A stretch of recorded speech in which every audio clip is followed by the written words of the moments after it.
صل على سيدنا ومولانا محمد وعلى جی ناظرین و سامعین، پروگرام یاد الہی میں روزانہ عظیم ہستیوں کے تذکارے پاک کیے جاتے ہیں اور اس کے ساتھ ساتھ کچھ ایسے موضوعات پر گفتگو بھی ہوتی ہے جن سے آپ کو رہنمائی حاصل ہوتی ہے۔ آج محرم الحرام ہی کے حوالے سے اور خصوصاً اہل بیت اطہار علیہم الرضوان کے حوالے سے مقام صبر و رضا کیا ہے، تسلیم و رضا کیا ہے، اور پھر واقعات کربلا کے حوالے سے گفتگو ہوگی، خصوصاً جو قافلہ اہل بیت اطہار علیہم الرضوان کی مدینہ طیبہ واپسی ہوئی، اس پر بھی بات ہوگی۔ ناظرین و سامعین، اللہ سبحانہ و تعالی ہمارا خالق ہے، مالک ہے، رازق ہے، کائنات کا پیدا فرمانے والا ہے، اور ہم اس کے بندے ہیں۔ وہ ہمارا معبود ہے، ہم عابد ہیں، وہ مسجود ہے، ہم ساجد ہیں، وہ خالق ہے، ہم مخلوق ہیں۔ تو بس اللہ سبحانہ و تعالی نے ساری کائنات کو جب تخلیق فرمایا تو انسانیت کو، اس نوع انسان کو اشرف المخلوقات بنایا، سب سے ممتاز، سب سے عزت عظمت والا، جو اپنی مخلوق میں جس کو مقام عطا فرمایا وہ انسان ہی ہے۔ اور پھر سیدنا آدم علیہ السلام، آپ کا تذکرہ کریں تو سب سے پہلے بشر بھی آپ ہیں، سب سے پہلے نبی اور رسول بھی آپ ہیں۔ جنت آپ کا مقام ٹھہرا، اور پھر اللہ ہی کی مشیت کے مطابق، اللہ ہی کی رضا کے مطابق آپ کو زمین پر آنا پڑا، اور پھر انسانیت زمین پر آباد ہوئی۔ اب کئی دیگر مخلوقات بھی ہیں، فرشتے ہیں جنہیں ملائکہ بھی کہتے ہیں، اللہ کی نوری مخلوق ہیں، اللہ کی تسبیح و تقدیس میں ہر لمحہ مشغول ہیں۔ یعنی اللہ سبحانہ و تعالی نے انہیں پیدا ہی اس حوالے سے فرمایا اور ایسے طریقے سے اور ایسی کیفیت اور حیت کے ساتھ کہ وہ انسانوں کی طرح نہیں ہیں، وہ بشری وجود نہیں رکھتے، وہ کوئی گناہ نہیں کر سکتے، نہ ان میں کوئی جنس ہے کہ یہ مرد ہیں یا عورت ہیں، بس اللہ کی نوری مخلوق ہیں، اور اللہ کی یاد میں مشغول رہتے ہیں، اللہ کی تسبیح و تقدیس میں لگے رہتے ہیں، کیونکہ ان کا خمیر ہی ایسا اور ان کی طینت اور ان کی فطرت ہی یہی ہے کہ اللہ سبحانہ و تعالی نے ان کی فطرت میں رکھ دیا کہ انہوں نے ہر لمحہ اللہ ہی کے احکام کی تعمیل کرنی ہے، اور اللہ ہی کی یاد میں بسر ان کا ہر لمحہ ہوتا ہے۔ لیکن فرشتے بہت عظمت والی مخلوق ہیں، ملائکہ کی بڑی شان ہے، لیکن حضرت انسان کو اللہ سبحانہ و تعالی نے ملائکہ پر بھی عظمت عطا فرمائی، اگر یہ اللہ اور اللہ کے رسولوں، خصوصاً رسول نبی رحمت صلی اللہ علیہ وآلہ وسلم، چونکہ آپ ہی کی بعثت کا زمانہ ہے، آپ ہی آخری نبی ہیں، تو اللہ اور اس کے پیارے حبیب صلی اللہ علیہ وآلہ وسلم کی جو تعلیمات پر عمل پیرا ہونے والا حقیقی معنوں میں، وہ پھر ملائکہ سے بھی عظمت اور شان میں بڑھ کر ہے۔ اسی لیے تو کہا گیا کہ فرشتوں سے بہتر ہے انسان بننا، مگر اس میں پڑتی ہے محنت زیادہ۔ بہرحال ایک مخلوق جنات بھی ہیں، جن کا لفظی معنی پوشیدہ، کیونکہ وہ عام طور پہ نظر نہیں آتے۔ بظاہر ہم کہتے ہیں جنات کو بڑی طاقتیں حاصل ہیں، لیکن حقیقت یہ ہے کہ جنات بھی انسان ہی کے تابع ہیں، اگر انسان اللہ سبحانہ و تعالی اور اس کے پیارے حبیب مکرم صلی اللہ علیہ وآلہ وسلم کے احکامات کے تابع ہو۔ تو یوں ساری کائنات کو اللہ سبحانہ و تعالی نے تخلیق فرمایا، لیکن عزت کا اور عظمت کا جو تاج پہنایا وہ حضرت انسان ہی کو پہنایا، لیکن ساتھ شرط یہی ہے کہ وہ انسان پھر اللہ سبحانہ و تعالی کی عبدیت کا پیکر ہو، اللہ کا خاص بندہ بن جائے، اللہ کے احکامات کی تعمیل کرنے والا ہو، تو پھر وہ انسان واقعتاً ہر ایک سے عظمت میں، شرف میں ممتاز ہوتا ہے، عرفہ اور اعلیٰ ہوتا ہے۔ اور خصوصاً اگر ہم انسانوں کی کیٹیگریز کریں، اور پھر وہ ہستیاں کہ جو انسانیت کامل انسان تھے، ان میں سب سے پہلا جو مقام اور مرتبہ ہے وہ تمام انبیاء کرام مرسلین اعظام علیہم الصلاۃ والسلام کا ہے۔ اور پھر اگرچہ نفس نبوت میں سبھی انبیاء کرام مرسلین اعظام علیہم السلام برابر ہیں، لیکن اللہ سبحانہ وتعالی خود ہی فرماتا تلک الرسل فضلنا بعضهم علی بعض، یہ رسول اعظام علیہم السلام ہی ہیں، یہ اللہ کے نبی ہی ہیں۔ اللہ فرماتا ہے کہ جن میں سے ہم نے بعض کو بعض پر فضیلت عطا فرمائی۔ اور پھر تمام انبیاء کرام میں، تمام مرسلین اعظام میں علیہم الصلاۃ والسلام میں سب سے بڑھ کر مقام کس کا ہے؟ وہ میرے آپ کے ہم سب کے آقا و مولا صلی اللہ علیہ وآلہ وسلم بعد از ہدا بزرگ توئی قصہ مختصر۔ نبی رحمت صلی اللہ علیہ وآلہ وسلم کے بعد دیگر انبیاء و مرسلین علیہم الصلاۃ والتسلیم کی شان، اور پھر انبیاء کرام کے بعد جو انبیاء کرام کی معیت اور رفاقت اختیار کرنے والی ہستیاں، ان کی عظمت، رفعت اور شان، تمام انبیاء کرام علیہ السلام کے صحابہ، ان کے مصاحبین، ان کے حواریین، ان کے پاس بیٹھنے والے، ایمان لانے والے، بڑی عظمت اور شان والے، اور پیارے آقا و مولا صلی اللہ علیہ وآلہ وسلم کے صحابہ کرام علیہم رضوان بھی بڑی عظمت اور شان والے، اور پھر انبیاء کرام علیہم الصلاۃ والتسلیم کا جو گھرانہ، اور خصوصاً جو ایمان والی ہستیاں گھرانے میں شامل ہیں، ان کی عظمت اور شان اور رفعت بھی وراء الورا ہے۔ اور خاص طور پر پیارے آقا و مولا صلی اللہ علیہ وآلہ وسلم کے جب ہم عظیم گھرانے کی بات کرتے ہیں تو حقیقت یہی ہے، اس پر آپ غور کر لیجئے، سوچ لیجئے، سوچ بچار کر لیجئے۔ جیسے نبی رحمت صلی اللہ علیہ وآلہ وسلم ہر عظمت، ہر کمال میں بے مثال ہیں، عرفہ و اعلیٰ ہیں، اسی طرح آپ کے صحابہ کرام علیہم رضوان تمام نبیوں کی امتوں صحابہ میں سب سے افضل و اعلیٰ، عرفہ و اعلیٰ ہیں۔ اسی طرح پیارے آقا و مولا صلی اللہ علیہ وآلہ وسلم کا گھرانہ، آپ کا خانوادہ، چاہے اس میں تمام ازواج مطہرات رضی اللہ عنہن شامل ہوں، نبی محتشم صلی اللہ علیہ وآلہ وسلم کے تمام شہزادے شہزادیاں شامل ہوں، نبی رحمت صلی اللہ علیہ وآلہ وسلم کے چچا جان ہوں، بس ایمان، ایک شرط ہے ایمان، اور اسی طرح پھوپھیاں نبی رحمت صلی اللہ علیہ وآلہ وسلم کی ہوں، ننیال ہو، ددیال ہو،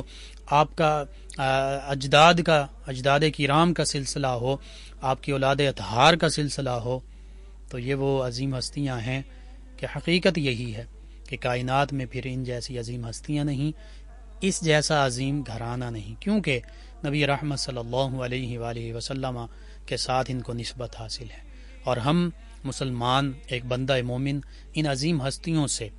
چاہے وہ نبی رحمت صلی اللہ علیہ وآلہ وسلم کی پاکیزہ بیویاں ہوں، مومنین کی مائیں ہوں، چاہے وہ نبی رحمت صلی اللہ علیہ وآلہ وسلم کے شہزادے شہزادیاں ہوں، نواسے نواسیاں ہوں، دیگر قرابت دار ہوں، چچا جان ہیں، پھوپھیاں ہیں، والدین کریمین طیبین طاہرین ہیں، باقی اولاد اطہار ہے، اصول میں ہوں، فروع میں ہوں، اصل ہوں یا فرع ہوں، یعنی آباء و اجداد میں ہوں یا آگے اولاد اطہار میں ہوں، بس اگر وہ ایمان والے ہیں تو وہ بہت ہی عظمت اور شان والے ہیں۔ اور پھر خصوصاً اہل بیت اطہار علیہم الرضوان میں، جیسے اہل بیت اطہار میں اہل بیت مسکن کے حوالے سے ہیں، سکونت کے حوالے سے ہیں، اسی طرح ولادت کے حوالے سے ہیں، تین خاص جو کیٹیگریز کی گئیں۔ اگرچہ قرآن مجید فرقان حمید میں جہاں اہل بیت اطہار علیہ السلام کی طہارت کا ذکر ہو رہا ہے، اس کے سیاق و سباق میں امہات المومنین رضی اللہ عنہن کا تذکرہ ہے کہ نبی رحمت صلی اللہ علیہ وآلہ وسلم کی تمام ازواج مطہرات رضی اللہ عنہ کی عظمت اور شان اللہ سبحانہ وتعالی وہاں بیان فرما رہا ہے، لیکن خصوصیت کے ساتھ پیارے آقا و مولا صلی اللہ علیہ وآلہ وسلم نے ان اہل بیت اطہار علیہم الرضوان کے ساتھ اپنے ازواج مطہرات رضی اللہ عنہن کے ساتھ ساتھ اپنے دیگر خانوادے کو بھی قرابت داروں میں اہل بیت میں شامل فرمایا، اور خصوصاً اہل قصا کا تذکرہ کریں، اہل رضا کا تذکرہ کریں، پنجتن پاک کا تذکرہ کریں، تو اس میں خود پیارے آقا و مولا صلی اللہ علیہ وآلہ وسلم بھی شامل ہیں۔ سیدہ فاطمۃ الزہرا طیبہ طاہرہ رضی اللہ عنہا و سلام اللہ علیہا بھی شامل ہیں، اسی طرح سیدنا علی المرتضیٰ کرم اللہ وجہہ الکریم بھی شامل ہیں، سیدنا امام حسن و حسین رضی اللہ عنہما و علیہم السلام، یہ دونوں شہزادے بھی شامل ہیں۔ تو یہ 5 وہ خاص ہستیاں ہیں جنہیں پھر پنجتن پاک بھی کہا جاتا ہے، اور جن کے لیے پھر نبی رحمت صلی اللہ علیہ وآلہ وسلم خاص طور پر دعا بھی فرماتے ہیں، اور یہ بھی فرماتے ہیں کہ اللہ یہ بھی میرے اہل بیت اطہار علیہم الرضوان میں شامل ہیں۔ بہرحال جب ہم واقعہ کربلا کی بات کرتے ہیں تو واقعہ کربلا حقیقت میں صبر و رضا کا ایک بہت بڑا نمونہ ہے۔ نبی رحمت صلی اللہ علیہ وآلہ وسلم کی بارگاہ میں عرض کیا گیا، یا رسول اللہ صلی اللہ علیہ وسلم، سب سے زیادہ آزمائشیں کن پر آتی ہیں؟ تو پیارے آقا مولا صلی اللہ علیہ وآلہ وسلم کے مختلف فرامین مبارکہ، ان کا مختصراً میں خلاصہ عرض کر دیتا ہوں۔ ایک موقع پر فرمایا کہ سب سے زیادہ مشکلات جو ہیں وہ انبیاء کرام علیہ السلام پر آتی ہیں، پھر ان کے جو حوارین ہوتے ہیں، ان کے صحابہ جو ہوتے ہیں، ان پر آتی ہیں۔ اسی طرح درجہ بدرجہ جیسے جیسے کسی بھی اللہ کے نبی کے قریب جتنے لوگ ہوتے ہیں ان پر آزمائشیں آتی ہیں۔ اور ایک موقع پر فرمایا کہ جو دین میں جتنا زیادہ بلند مقام کا حامل ہوتا ہے، دین کی جتنی زیادہ پیروی کرنے والا ہوتا ہے، اس کی تکالیف، اس کے مصائب، اس کی آزمائشیں اتنی زیادہ سخت ہوتی ہیں۔ تو بس آپ پھر اندازہ کر لیجئے۔ اور یہ بھی پیارے آقا مولا صلی اللہ علیہ وآلہ وسلم نے فرمایا کہ سب سے زیادہ اسلام کی خاطر اللہ کے راستے میں مجھے تکالیف دی گئی، میں نے آزمائشوں کا سامنا کیا۔ تو یوں حقیقت یہ ہے کہ سب سے زیادہ انبیاء کرام علیہ الصلوۃ والتسلیم پر مصائب اور آزمائشیں آئیں، ان کے بعد پھر ان کے مصاحبین پر اور ان کے گھر والوں پر سب سے زیادہ مصائب اور تکالیف آئیں۔ اور اس حوالے سے جب ہم دیکھتے ہیں تو نبی رحمت صلی اللہ علیہ وآلہ وسلم کا گھرانہ جو ہے واقعہ کربلا کے حوالے سے دیکھیں تو بہت بڑی آزمائشوں کا سامنا کیا، بہت بڑے امتحانات آئے، لیکن ان سب امتحانات میں یہ گھرانہ جو ہے کامیاب و کامران ٹھہرا۔ اور حقیقت یہ ہے کہ جیسے اللہ سبحانہ وتعالی کے یہ احکام پورے قرآن مجید فرقان حمید میں موجود ہیں، صبر کے بارے میں موجود ہیں، آزمائشوں کے بارے میں موجود ہیں، یہاں تک بھی فرمایا گیا کہ کیا تم صرف یہ سمجھتے ہو، یہ گمان کر لیا ہے کہ ایمان یہ کہہ دو کہ ہم ایمان لے آئے اور پھر تمہیں آزمایا نہیں جائے گا، یعنی لازمی آزمایا جائے گا۔ تو بس جس کا ایمان جتنا کامل ہو اس کی آزمائش اتنی زیادہ ہوتی ہے۔ تو اس گھرانے کا ایمان کتنا کامل تھا کہ نبی رحمت صلی اللہ علیہ وآلہ وسلم کی آغوش تربیت میں یہ شہزادے پلتے ہیں، بڑھتے ہیں، تربیت پاتے ہیں۔ سیدنا امام حسن رضی اللہ عنہ، سیدنا امام حسین رضی اللہ عنہ،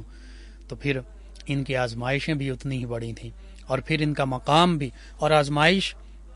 جانچنے کے لیے ہوتی ہے، پرکھنے کے لیے ہوتی ہے۔ یہ تو جانچے ہوئے پرکھے ہوئے لوگ تھے، لیکن اس کے ساتھ ساتھ بعض اوقات آزمائش جو ہوتی ہے وہ مقام کے لیے ہوتی ہے۔ مقام تو ان کا اعلی و عرفہ پہلے ہی تھا، لیکن مزید جب آزمائشوں میں یہ پورا اترے تو اللہ سبحانہ وتعالی نے ان مقامات اور درجات میں مزید اضافہ فرما دی۔ اور یہ جیسے فرمایا وَلَلْآخِرَةُ خَيْرٌ لَكَ مِنَ الْأُولَىٰ، نبی رحمت صلی اللہ علیہ وآلہ وسلم کے بارے میں کہ آپ کے لیے ہر آنے والا لمحہ پہلے سے بھی بدرجہ اولا ہوگا، بہتر ہوگا۔ حالانکہ پیارے آقا مولا صلی اللہ علیہ وآلہ وسلم کی عظمت، رفعت اور شان تو وہ ہے کہ کوئی اس مقام کو نہیں پہنچ سکتا، لیکن اللہ سبحانہ وتعالی فرما رہا کہ پھر بھی ہر آنے والی گھڑی بدرجہ اولا ہوتی جائے گی۔ اسی طرح اس گھرانے کے لیے اللہ سبحانہ وتعالی نے نبی رحمت صلی اللہ علیہ وآلہ وسلم ہی کے تصدق سے یہ فیضان رکھا، یہ عظمت اور شان رکھی کہ اس گھرانے نے کربلا میں اپنا سب کچھ قربان کر دیا، تو پھر یہ اپنے امتحان میں، آزمائش میں پورا اترے۔ اللہ سبحانہ وتعالی نے اس آزمائش میں پورا اترنے کا یہ انعام عطا فرمایا کہ آج بھی پوری دنیا میں نہ صرف مسلمان بلکہ تمام مذاہب کے ماننے والے سیدنا امام حسین رضی اللہ عنہ، آپ کے رفقا، آپ کے خانوادے کو خراج تحسین پیش کرتے ہیں، چاہے وہ کسی بھی مذہب سے تعلق رکھتے ہوں۔ اللهم صل على سيدنا ومولانا محمد وعلى آپ سماعت فرما رہے ہیں پروگرام یاد الہی۔ ناظرین و سامعین، مقام تسلیم و رضا بہت بڑا مقام ہے۔ احادیث مبارکہ موجود ہیں کہ آدمی کے دین کے مطابق اس کی آزمائش ہوتی ہے، جو دین میں جتنا مضبوط اس کی آزمائش اتنی زیادہ۔ اسی طرح آزمائش میں کئی چیزیں ہیں، خصوصاً اگر سورہ بقرہ دوسرے پارے میں اور دوسرے پارے کے تیسرے رکوع میں جو آیات بینات ہیں ان کو سمجھ لیں کہ جن کا آغاز ہی اور اگر دوسرے پارے کی آخری آیات پڑھیں تو اس میں فذکرونی اذکرکم واشکروا لی ولا تکفرون، کبھی ذکر کہ اے بندو میرا ذکر کرو میں تمہارا ذکر کروں گا، یعنی تمہارے چرچے بلند کروا دوں گا۔ سیدنا امام حسین رضی اللہ عنہ نے یہی تو کیا، اللہ کا ذکر کیا، شہادت بھی اللہ ہی کے یاد میں ہوئی، سر سجدے میں ہے، اس سے بڑھ کر اور ذکر کا طریقہ کیا ہو سکتا ہے؟ اور سر اقدس جو لوگ سمجھتے تھے کہ ہم جھکا دیں گے، وہ خود ہی نیزوں پر بلند کیے ہوئے ہیں، پھر بھی سر اقدس بلند ہی ہے، اور اس سے بھی قرآن مجید فرقان حمید کی تلاوت ہو رہی ہے، اللہ کی یاد جاری ہے۔ تو فذکرونی، اللہ نے فرمایا کہ تم میرا ذکر کرو تو میں تمہارا ذکر کروں گا، تمہارے چرچے بلند کر دوں گا۔ سیدنا امام حسین رضی اللہ عنہ نے یہ کر کے دکھایا، آج ساری انسانیت انہیں یاد کر رہی ہے، ان کے ذکر اللہ سبحانہ و تعالی نے سبھی کے قلوب و اذہان میں زبانوں پر جاری فرما دیے ہیں۔ اور پھر یہاں تک فرما دے واشکروا لی ولا تکفرون، شکر بھی میرا کرو اور میری نعمتوں کا انکار مت کرو، کفر مت کرو۔ پھر فرمایا یا ایھا الذین آمنوا استعینوا بالصبر والصلاۃ، اے ایمان والو نماز سے اور صبر سے استعانت چاہو، مدد لو، نماز سے بھی مدد حاصل کرو اور صبر سے بھی مدد حاصل کرو۔ ان اللہ مع الصابرین، کیونکہ اللہ ہی تو صبر کرنے والوں کے ساتھ ہے، اور بے شک اللہ صبر کرنے والوں کے ساتھ ہے۔ تو یہ ساری شان یہ قرآن مجید فرقان حمید انبیاء کرام کی بیان فرما رہا ہے، ان کے مصاحبین کی بیان فرما رہا ہے، اور یہ سیدنا امام حسین رضی اللہ عنہ آپ کے رفقا، آپ کے خانوادے کی بھی یہی شان ہے۔ آپ نے قرآن مجید فرقان حمید کس ہستی سے سنا ہوگا، پڑھا ہوگا، جانا ہوگا، سیکھا ہوگا؟ پیارے آقا و مولا صلی اللہ علیہ وآلہ وسلم سے، اپنی والدہ ماجدہ سے، اپنے والد گرامی سے۔ ان سے بڑھ کر کون قرآن مجید فرقان حمید کی تعلیمات کو سمجھتا ہوگا؟ تو انہی تعلیمات کے آپ پیک کرتے، اور پھر اس آیت کریمہ کی آپ نے عملی تفسیر ہمارے سامنے پیش کر کے دکھا دی، وَلَنَبْلُوَنَّكُمْ بِشَيْءٍ مِّنَ الْخَوْفِ، اللہ فرماتا ہم ضرور بھی ضرور تمہیں خوف سے آزمائیں گے، والجوع، اور بھوک سے آزمائیں گے، وَنَقْصٍ مِّنَ الْأَمْوَالِ وَالْأَنفُسِ وَالثَّمَرَاتِ، مالوں کی کمی سے آزمائیں گے، جانوں کی کمی سے آزمائیں گے، والثمرات، پھلوں کی، نعمتوں کی کمی سے، حتیٰ کہ مفسرین نے یہاں پہ لکھا کہ ثمرات سے مراد اولاد بھی ہے، اولاد کی کمی سے تمہیں آزمائیں گے۔ تو کیا آج ہم دیکھتے ہیں اپنا گھر چھوڑنا کتنا مشکل کام ہے،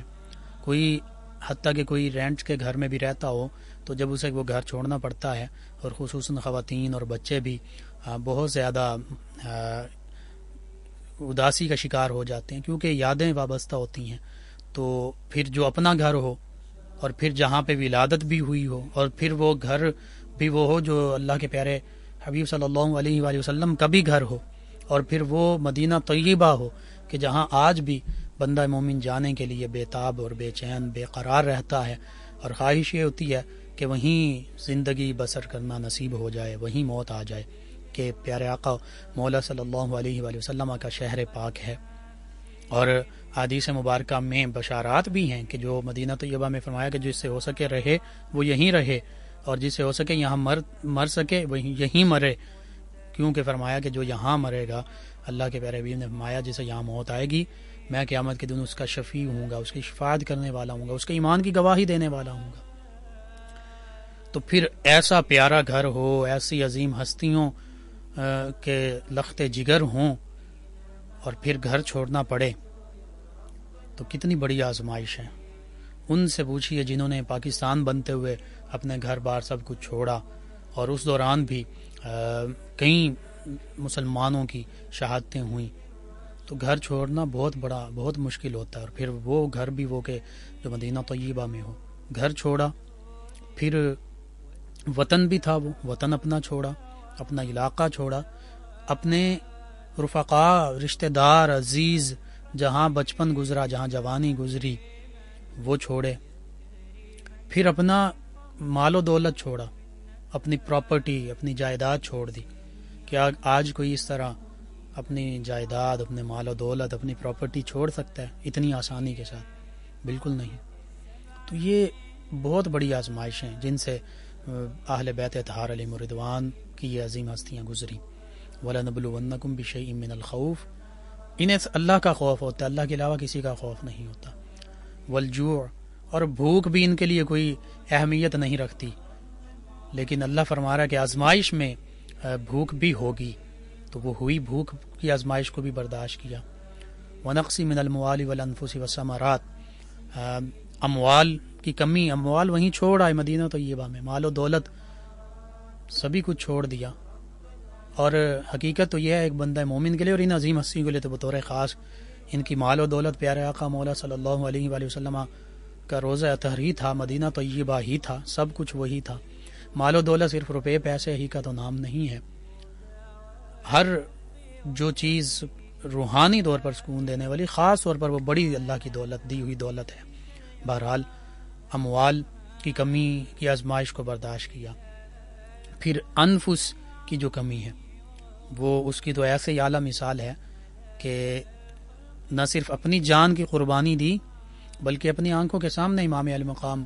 سیدنا امام حسین رضی اللہ عنہ نے اپنے شہزادوں کی قربانی دی، بھتیجوں بھانجوں کی قربانی دی، اپنے بھائیوں کی قربانی دی، اپنے رفقاء کی قربانی دی۔ تو یہ امتحان بھی پورا، اس میں بھی پورا اترے، امتحان بھی آپ کے سامنے میں یہ کہتا ہوں کہ امتحان بن کر کھڑا تھا۔ اور پھر اس کے بعد ثمرات کی کمی، تو ثمرات میں اولاد بھی شامل ہے نا، تو اولاد کی بھی قربانی دی۔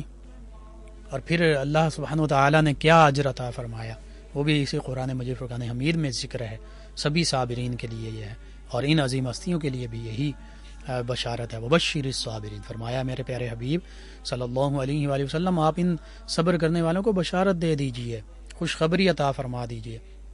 کیا؟ الذین اذا اصابتہم مصیبہ، جب ان پر کوئی آزمائش، کوئی مصیبت آتی ہے، کوئی تکلیف پہنچتی ہے تو یہ واویلا نہیں کرتے، شور نہیں مچاتے، بلکہ اس پر صبر کرتے ہیں۔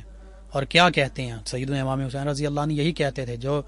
جسد اطہر اٹھا کر لاتے، جو لاشا اٹھا کر لاتے، یہی کہتے ہیں انا للہ و انا الیہ راجعون، کہ بے شک ہم اللہ ہی کے لیے ہیں اور اللہ ہی کی طرف لوٹنے والے ہیں۔ تو اللہ فرما رہا تھا، وہ کہتے ہیں قالوا انا للہ و انا الیہ راجعون، یہی سیدنا امام حسین رضی اللہ عنہ بھی کہہ رہے ہیں۔ اور پھر ان کے لیے کیا بشارت، کیا خوشخبری ہے، اللہ کی معیت تو ہے، ان اللہ مع الصابرین، اللہ انہی کے ساتھ تھا، ہے اور رہے گا۔ اللہ خود فرما رہا ہے کہ میں انہی کے ساتھ ہوں، صبر کرنے والوں صابرین کے ساتھ ہوں۔ پھر فرمایا کہ ان کے لیے خاص طور پر بشارات کیا ہیں، اولئک علیہم صلوات من ربہم رحمہ، ان پر اللہ کی عنایتیں ہیں،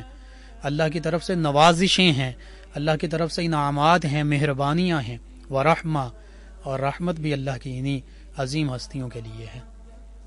تو یوں اللہ کی رحمتیں ہیں ان ہستیوں پر، اللہ کی مہربانیاں، نوازشیں، خاص نوازشیں ہیں ان ہستیوں پر۔ اور پھر فرما دیا وَأُولَئِكَ هُمُ الْمُهْتَدُونَ، یہ ہدایت والے ہیں، یہ سیدھے راستے پر چلنے والے ہیں۔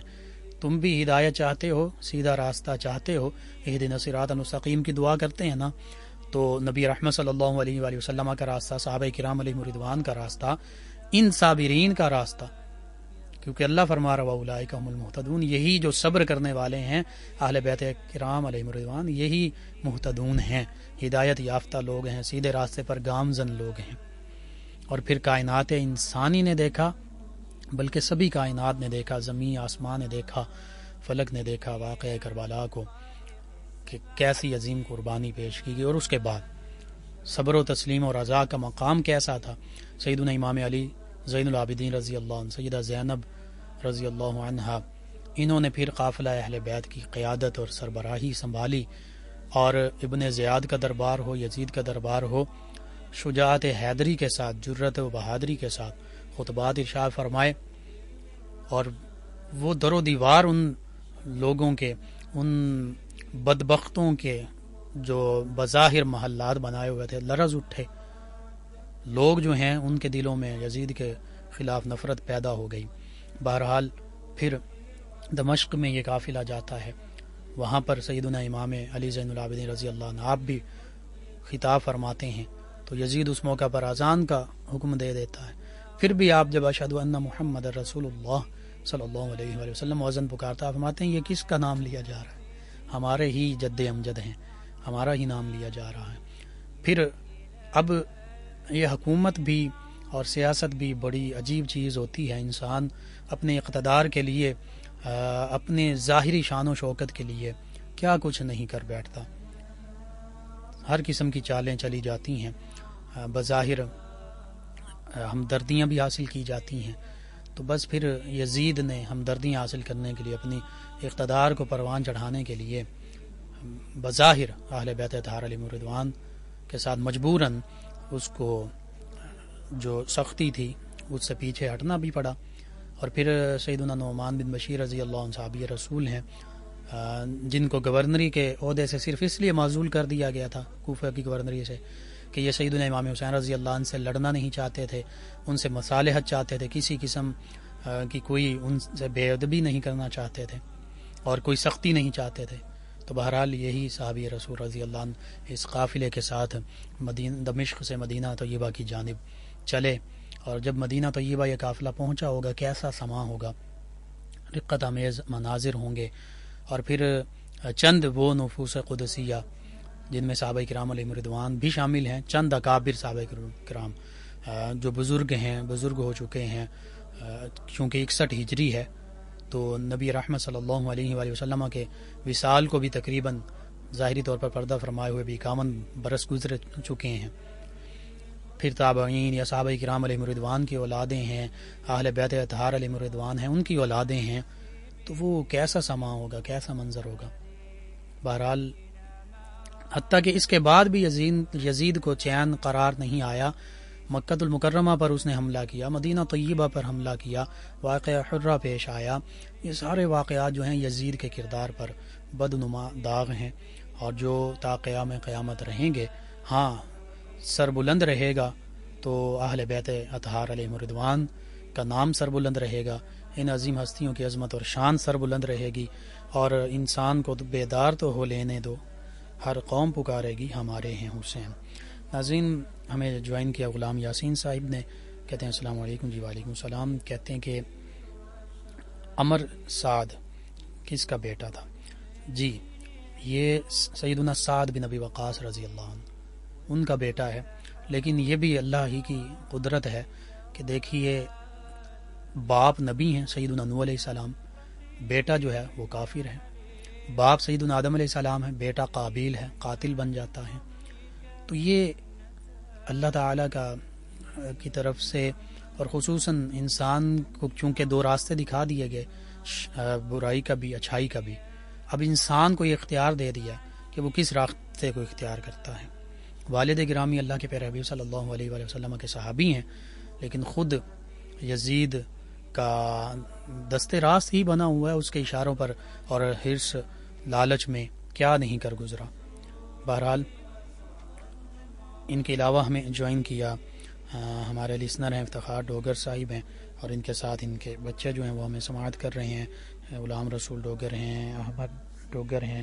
غلام فاطمہ ہیں, زینب صاحب ہیں, بابا نونا صاحب بھی ہیں. کہتے ہیں کہ ہم آپ کے پروگرام کو سن رہے ہیں. جی شکریہ آپ کا. اور ہمارے ایک اور لسنر ہیں, کہتے ہیں کہ حضرت امام حسین رضی اللہ عنہ کے کتنے بیٹے شہید ہوئے, ان کے نام بھی بتا دیں. جی, 2 جو آپ کے شہزادے ہیں ان کا خاص طور پر تذکرہ ملتا ہے, سیدنا علی اکبر اور سیدنا علی اصغر رضی اللہ عنہما وعلیہم السلام. ناظرین سامعین, ان کے علاوہ ہمارے ایک اور لسنر ہیں, انہوں نے ہمیں جوائن کیا اور یہ کہتے ہیں کہ سلام نبی رحمت صلی اللہ علیہ وآلہ وسلم کی ذات پاک اور آپ کی اولاد اطہار پر. بالکل, سمیرہ صاحبہ نے ہمیں جوائن کیا ہے اور یہ کہتے ہیں کہ آپ کا پروگرام کب ہوتا ہے؟ جی 8 بجے, کم و بیش 8 بجے ہمارا پروگرام جو ہے, یہ کہتی ہیں کہ پوچھا انہوں نے, سٹارٹ ہوتا ہے. ان کے علاوہ ہمارے دیگر لسنر جو ہیں انہوں نے ہمیں جوائن کیا. آپ تمام لسنرز کا بہت شکریہ. ایک ہمارے لسنر ہیں عارف صاحب, انہوں نے گردے کے بارے میں پوچھا, گردے کی پتھری یا درد. تو پہلے پارے میں ہی آیہ مبارکہ, اب میرے ذہن میں نمبر نہیں یاد, غالباً 71 یا 72 ہے, اور 9ویں رکوع میں ہے یہ آیہ مبارکہ. ثم قست قلوبکم من بعد ذلك فهي كالحجارة او اشد قسوة وان من الحجارة لما يتفجر منه الانهار وان منها لما يشقق فيخرج منه الماء وان منها لما يهبط من خشية الله وما الله بغافل عما تعملون. اس کو 41 مرتبہ پڑھیے, پانی پر دم کر کے پی لیجئے انشاءاللہ. اول آخر درود پاک بھی پڑھیے, اللہ تعالی شفا عطا فرمائے گا۔ ناظرین و سامعین، اہل بیت کرام علیہم رضوان کے صدقے سے یہ دعا بھی ہے کہ اللہ تعالیٰ تمام عالم اسلام کو سربلندیاں عطا فرمائے، آمین۔ پروگرام کا وقت ختم ہو جاتا ہے، انشاءاللہ کل صبح 8 بجے دوبارہ آپ سے ملاقات ہوگی۔ پروگرام یاد الہی میں اپنے میزبان محمد لقمان رضا اور ہماری ٹیم کو اجازت دیجیے، اللہ نگہبان۔ اللهم صل على سيدنا ومولانا محمد